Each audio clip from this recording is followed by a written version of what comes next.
Update, brought to you by Simcox Advocates, advising businesses and families since 1949. Visit simcox.com or call 690 300. Manx Radio's Update with Andy Wint.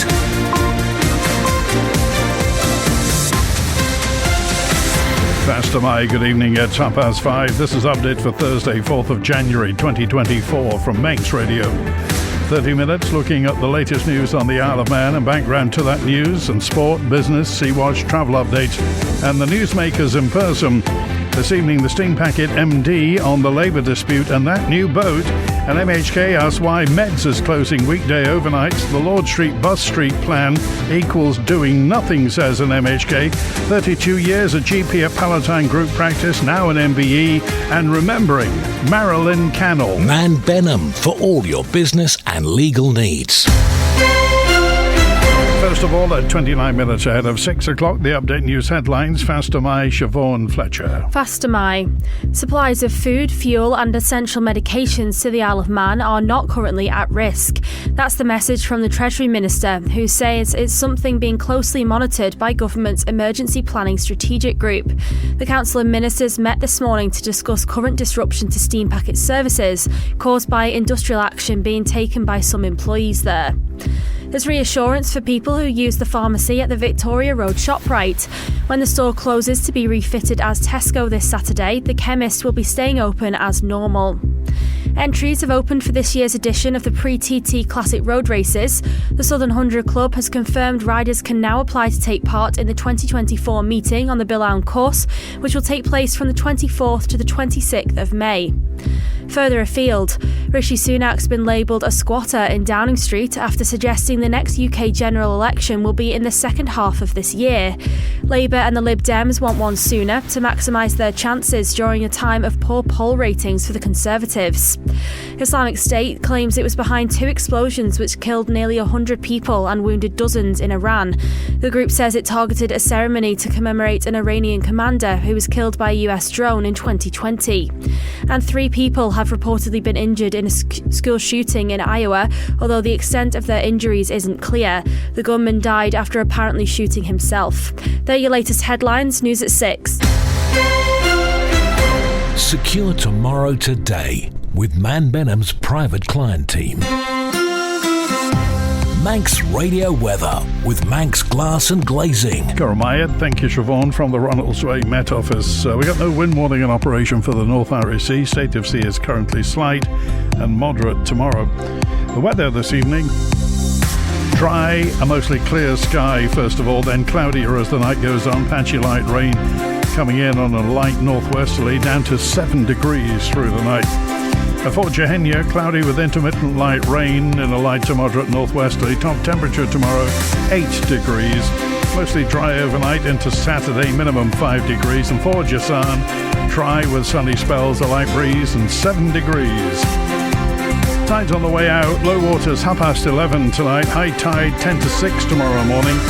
Sunrise 23 minutes to 9. The lunchtime low water at 6 minutes after midday. Manx Glass and Glazing are proud to be an approved contractor with Construction Isle of Man. Call the team on 674 573 or visit the showroom on the Snugborough Trading Estate.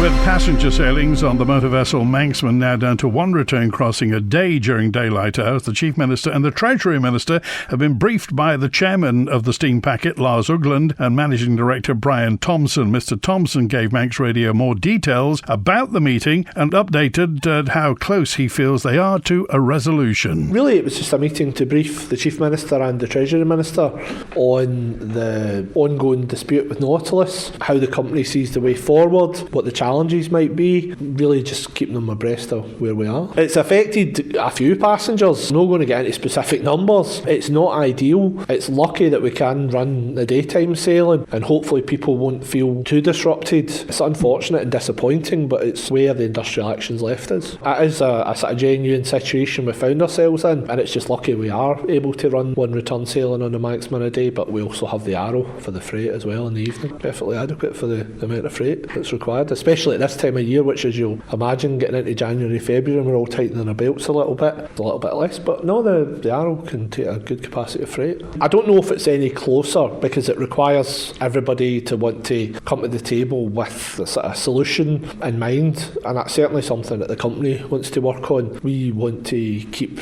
everybody as satisfied as possible. I can only speak for the steam packet, and certainly from my perspective, we've always negotiated fairly and openly, perhaps too openly. We want a resolution. We don't want to lose any seafarers. We want to continue with the excellent service that we've provided. Douglas MHK's criticised a report from the Infrastructure Minister on plans for the Lord Street bus station site, describing it as wholly unacceptable. In July, Tynwald resolved work for new bus facilities in the capital was a priority, but Douglas East MHK Joni Farragut says the letter with the details published yesterday is wholly unacceptable. I'm really saddened and disappointed by this response in the DOI. It's quite important to recognise that putting in a resolution like this to Tynwald, it takes a good bit of research and preparation, as well as quite a lot of liaising with colleagues to seek their support, check that they, how they feel about your resolution. I was absolutely delighted that work paid off. I received unanimous support from all members in the Tynwald vote. So I thought that would mean that we would have a detailed plan for bus facilities as per the Tynwald resolution by December. But the DOI's response, and there isn't any other way to put this, the response amounts to doing nothing whatsoever. What the response says is that they will continue to pursue the Lord Street development. That wasn't what was discussed in the debate. And in actual fact, the current DOI minister, Mr. Krukal, who wasn't the DOI minister at the time of the resolution, he stood up to support this and to support it being at the sea terminal, which was what was discussed in the debate, that we would have a hub at the sea terminal and explore that as a possibility. This letter that we've received, it doesn't do any of the things that were mandated via that resolution. On a personal level, it is frustrating and disappointing to see all that work amount to nothing. But I think secondly, and more importantly, what really does concern me is that departments disregard Tynwald like this. And I do worry that disregard means that we're getting very little done in terms of moving anything forward. And I think there's growing dialogue around this, and not just amongst Tynwald backbenchers, but amongst the general public. If Tynwald resolves that something should be a priority and a detailed plan should be drawn up to realise that priority, well, that's what should be done. The Isle of Man in 30 minutes. Update on Manx Radio with Andy Wint. Fast tonight, it's 23 minutes before 6 this Thursday evening on the Isle of Man, and MHK is questioning the decision to close the Manx Emergency Doctors Service, MEDS, overnight during the week from next Monday. Back in April last year, Douglas South Representative Claire Christian asked the Health Minister in Tynwald if the service was at risk and was told in no uncertain terms it wasn't. So she's asking, what's changed in the last 9 months? It's always good to get reassurance from ministers that these kind of services, especially something as significant as a service to our community such as MEDS provides, it's really important to get that assurance that these services are going to continue. So that was the original reason for the question. And yes, I am surprised, and it's extremely worrying that we've just had this announcement, specifically because this raises concerns that, communication within the department, and we need to understand why steps weren't taken earlier to address the staffing and demand issues. It's not a coincidence that, I asked this question 9 months ago, and, the response was an absolute no. There was no danger to this service going anywhere. So what's changed since then?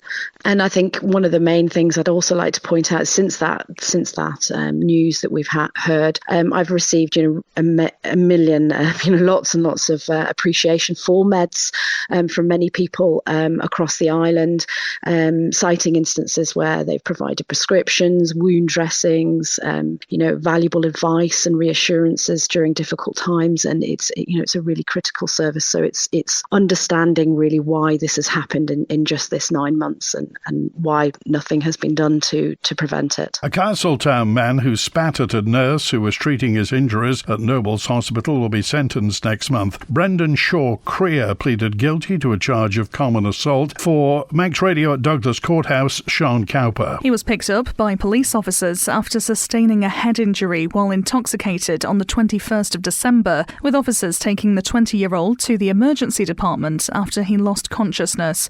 Prosecution described his behaviour at Noble's as volatile and said he had to be restrained by hospital staff. When one nurse attempted to fit Creer with a cannula jugular, he swore at her before spitting on her face. His advocate read a statement Creer submitted to police in which he said, "I wish to apologise to the nurse," adding, "Spitting at anyone is unacceptable." She also told the court Creer did not remember the incident or being arrested, and that he'd panicked after waking up to see people he didn't recognise. Deputy High Bailiff Rachel Braidwood described the offence as a disgusting assault on nursing staff. She ordered a full probation report ahead of sentencing, adjourning matters until the 20th of February. Creer remains on bail until his next court appearance. Sea-Watch with the Isle of Man Steam Packet Company. Motor vessel Manxman departed Heysham at 8 minutes past 2. She'll be onto the Linkspan fairly shortly in Douglas into the bay. And, of course, no evening departure tonight. No return, so the next departure tomorrow morning, 8 o'clock, Manxman heads to Heysham. Follow the Steam Packet on Twitter for the latest sailing information. For a quarter of a century, she was the official accompanist at the Guild. Sadly, Marilyn Cannell has died at the age of 76. Speaking last year, she told us about the outfit she used to wear for the Victorian and Edwardian ballad class, and first, what it was like holding such an important role at the Manx Music Festival. It was a task, yes, but something I enjoyed. It was the late Gladys Skillicum that persuaded me to do it for the first time. And I was still teaching at the time, so I had to sort of work days when I could go in and days when I had to be in school. But I've met so many singers over the years, and coming back to the villa after a break and seeing everybody again, it's lovely. The first year that I started as official accompanist was the first year they had that class with the Sir Lawrence New and Lady New trophy. So they said, would I do that class? And it was a Victorian ballad, and my mother had outfits. But the hat that I used to wear was one made by my Auntie Ina Gelling, who was a milliner. And when they used to go out as a concert party, she would wear that. So I wore that hat. It was a very uncomfortable hat because it had a very tight elastic under the chins that wouldn't fall off. And it had a feather that kept falling in my eyes and had to be replaced. All the years that I was an accompanist, I was the accompanist for that class, yeah. And I always used to say, just get up and enjoy it. It doesn't matter. No one's going to mark you. And sometimes you would find a child who was very quiet and reticent. But if you could persuade them to go and sing and go on the stage, and suddenly they would blossom. Manx Radio Business Briefing. At 17 minutes before 6. In corporate news, JD Sports tumbled as it delivered a profit warning after second half trading missed expectations due to milder autumn weather and heavier discounting over the peak holiday shopping period. The company said the elevated level of promotional activity during the peak trading period meant that full-year gross margins will be slightly lower than last year, leading it to cut adjusted pre-tax profit guidance to between £915 and £935 million from £1.04 billion at the half-year stage. And for a full daily market report, go to ramseycrookall.com. Europe's largest tech company, the Dutch multinational ASML, can no longer export some of its equipment to China. ASML, which is Advanced Semiconductor Materials Lithography, sells high-tech machines that are critical to manufacturing the most advanced microchips. ASML was reportedly due to ship a number of chip-making machines to China, but had the export licenses revoked by the Dutch government before they were shipped. The block follows a request from US President Biden's administration. Bloomberg reports that ASML's extreme ultraviolet lithography machines are used by chip makers, including Intel, TSMC, and Samsung, to make semiconductors for just about everything from smartphones to military equipment. Some of ASML's most advanced machines reportedly sell for over £155 million, and the company is the most valuable tech firm in Europe with a market capitalisation of €260 billion. That's £224 billion. The Stock Market Report. Brought to you by Ramsey Crookall. UK and European stocks closed higher following two downbeat sessions and amid uncertainty over the trajectory for the central bank rate cuts. US stocks stalled, struggling to shake off a dismal start to the year. Gold held steady and oil fell in late trade amidst uncertainty in the Middle East. The numbers now from Ramsey Crookall at the close in London. The FTSE 100's up 0.5%, 7,723. The DAX in Frankfurt closed up 0.5% too, 16,600. 625. In New York City a short time ago, the Dow Jones Industrial up 0.7% at 37,690. The Nasdaq Tech Stocks Index up just over 0.1% at 14,610. And the S&P 500 in Chicago up almost 0.4% at 4,721. In the exchange markets, the British pound sterling trading at $1 26.9 cents, €1 15.8 cents, and 23 South African rand 74.5 cents. In commodities, gold's up almost 0.2%, $2,045 per troy ounce, and a barrel of Brent crude down 2% at $76.75. You've got an investment plan? Yeah, Mike set it up. But don't you need loads of money to do that? Not this one. It's called Shearwater from Ramsey Cruckall, and you pay in monthly as little as £100. So it's like saving regularly, really helping us invest in the future. For a house, or the kids' education. £100 a month? I could easily do that. You should. The sooner you start, the better. Invest in your future with as little as £100 a month. Shearwater from Ramsey Cruckall, the island's investment specialist for 75 years. Call 717171 or visit ramseycruckall.com.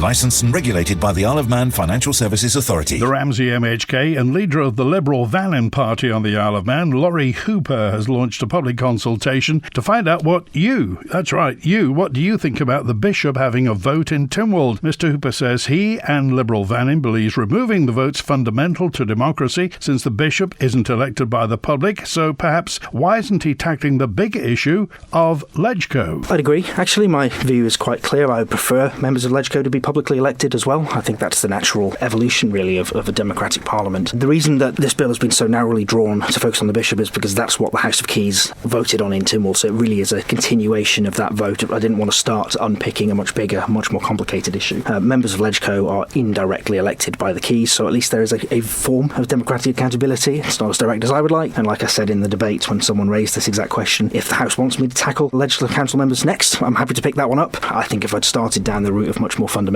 constitutional reform, like reforming the entirety of legislative council, I would have found that very difficult to do whilst being Minister for Health, because there's not enough time in the day. Quite rightly, I don't think this is number one on people's agenda. It's one of a number of things, but it surely isn't the most important one. The reason I'm doing this, and it's been so narrowly drawn, is so as not to detract from all the other stuff that's going on. I think if I had come out of the gatepost and said, let's reform the whole of Tynwald, that would have been, insane for me to do as a private member. That would have been far too much, and I don't think that would have been realistic. I couldn't have defended that to people going out saying I'm going to do something so big whilst also trying to hold a big portfolio. The nature of our political system means you never get radical reform. We don't have a party structure on the island. You have 33 independents, supposedly. Every decision is a compromise, which means everything you do is incremental, small, slow change. And sometimes that's great. So when you're talking about a stable political environment, great, big tick in that box. But then when you do think actually big change is needed, it's very hard to drive that through. And so inevitably what you end up with is small, incremental change. And this process of constitutional reform has been going on for 150 years. It's not going to be resolved overnight. It's going to still be going on for the next 150 years. This is just another small step in what is a very big journey. Update brought to you by Simcox Advocates, advising businesses and families since 1949. Visit simcox.com or call 690 300. Manx Radio Sport. With sports editor Rob Pritchard. Pastor Mai, good evening. Starting with athletics, and Isle of Man athlete Sarah Aston has received her first England call-up of the new calendar year.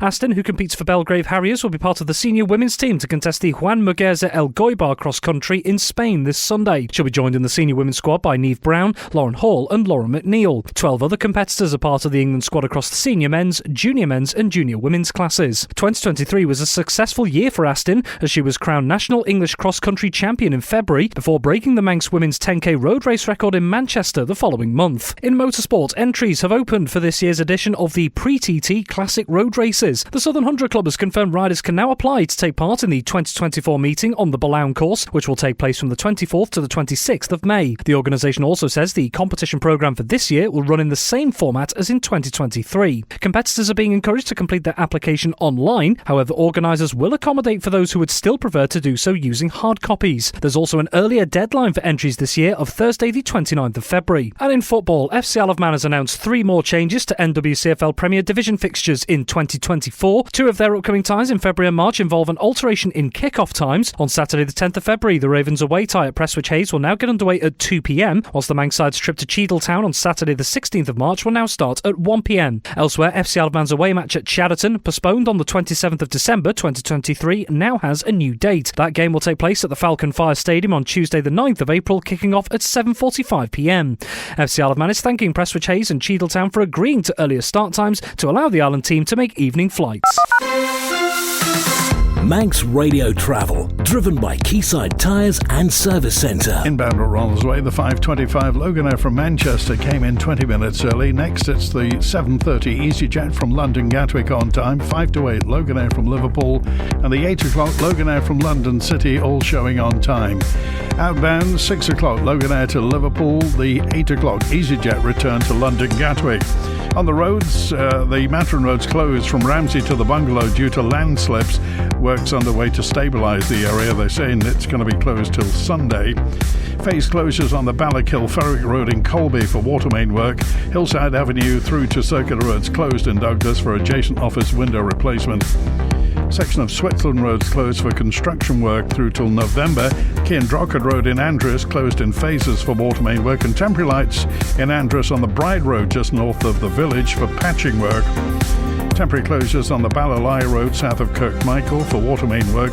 The Silverdale Road's closed between the Ballamoda and the Phildraw Road for resurfacing work, and off-road the Heritage Trail is closed between Crosby and Glenvine for duct insulation work. Quayside Tyres and Service Centre with 1 year's free engine warranty from Castrol. Get more with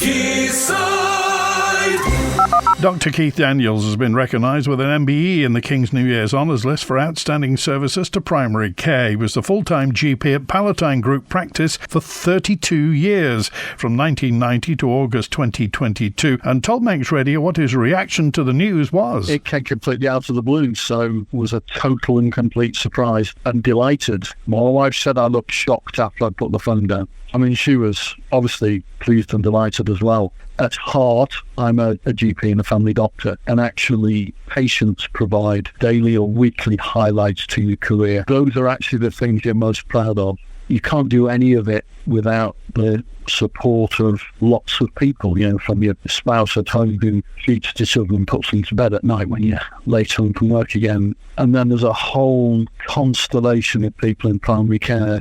I think I'm also really fortunate to have worked alongside some brilliant GPs on the island who have been role models. I'm still doing some things. I'm still a GP appraiser. That's supporting GPs, helping them with their professional development. I'm still doing the formal undergraduate teaching of the Manchester medical students who are on the island in primary care. I'm also, for most of my career on the island, giving advice to some of the island's life insurance companies. I'm still doing a bit of that, and I'm also a trustee on the Isle of Man Medical Research Charity. So I've got plenty of things to be going on with. Update. Brought to you by Simcox Advocates. The numbers are in for the December weather. It seems it was pretty wet and windy, but not the worst ever. Here's Gary Salisbury from Ronald's Way Met Office. 148 millimetres we've had. The average for December is about 95. So, roughly 50% more rain than average we've had over the recent week. It's about the 8th wettest on record. The worst was December 1978, which had 213 millimetres. So not quite that bad, but it's been pretty wet. The day after Boxing Day, there was Storm Gerrit. We had 30 millimetres just on the one day here at Ronald's Way, 50 to 60 millimetres over the hills. So that's it really saturated the ground, and any more rain that we get since then has it's just caused all this flooding on the roads and stuff. We've had more gales than average. Usually say 3 gales on average during December. We've had 5. Not the worst though. I just had a quick look through the stats. The worst December 1959, 17 gales. So those gales we have had have all been over the Christmas period, haven't they, with people travelling for Christmas and that, the boat. So it's been not great. And looking at the forecast ahead for next week, it does look a bit drier and less windy too. So hopefully a bit better to come. A group of Manx firefighters have raised more than £2,000 for charity after undertaking the gruelling Six Peaks Challenge, in climbing the highest peaks in the UK, Ireland and the Isle of Man over the course of 6 days. The money raised is for the firefighters charity and Isle Listen. Head of fundraising at Isle Listen, Emma Callan. The money that these guys have raised is going to go directly to helping us run our educational programmes for nearly every school on the Isle of Man. So that's hundreds of children, and that's free. And the other free service we offer is one-to-one therapy services, which sadly is increasingly in demand. We have about 25 referrals a week for young people on the Isle of Man. So this money is really important. What will the education aspects involved? So it's a bit different depending on primary and secondary schools. In primary school, it's a really positive message. We don't talk about the really tough side of mental health. We touch on it generally, but we do things like kindness assemblies, and we talk about who's there to support us in our lives, and we have a resilience shield.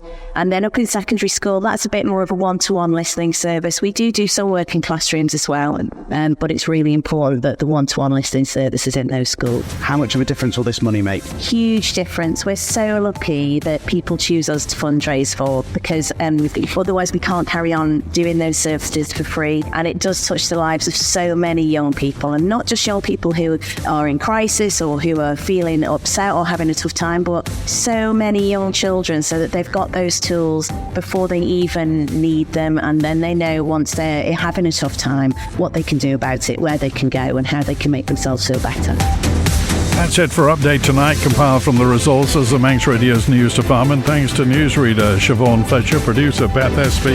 After the news at 6 o'clock, Bobby Bob, John Billy's here. Bob Carswell, Shackley, Greatest Hits with Chris Kinley at 6:30. A Little Light Music is at 9 with Maurice Powell and Rhiann Evans with The Late Show. After Hours at 10. Remember, Update's available as a podcast at manxradio.com. And if you're not following us on Twitter or Facebook, then we'd appreciate it if you did. That's it. Enjoy the rest of your Thursday. I'm back tomorrow at 5:30. WINT